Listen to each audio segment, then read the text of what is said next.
Hi guys, welcome to dream wave decor. இந்த வீடியோவில் நம்ம பார்க்க போகிறது பார்த்தீங்கன்னா பேம்பூ பெட், அலைஸ் பாய் பெட். இது வந்து நல்லா இங்கே பாருங்க, இப்படி நம்ம வந்து தூக்கிட்டும் போகலாம். நான் உங்களுக்கு பிரிச்சே காட்டுறேன். பிரித்து காட்டினா உங்களுக்கு இன்னும் நல்லாவே தெரியும்.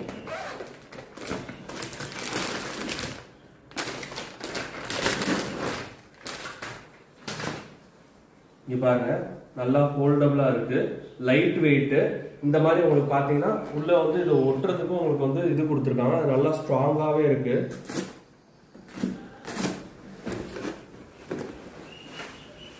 இந்த சைஸ் பாத்தீங்கன்னா 3x6. இதே நமக்கு different colours, different sizes 3x6, 4x6, 5x6ல இருக்கு. இது ஈஸி டு வாஷ் தான், நம்ம வாஷ் பண்ணிக்கலாம். அதே மாதிரி வீட்டில் யாராவது பெரியவங்க இருக்காங்க, அவங்க வந்து நான் பாயில தான் படுப்பேன் அப்படின்னா அவங்களுக்கு ஒரு ஆல்டர்னேட்டிவா நீங்க இதை யூஸ் பண்ணிக்கலாம். இந்த மாதிரி உங்களுக்கு டிஃப்ரெண்டான பாய் பெட், பேம்பூ பெட் வேணும் அப்படின்னா எங்களுக்கு டிஎம் பண்ணுங்க. பாய்.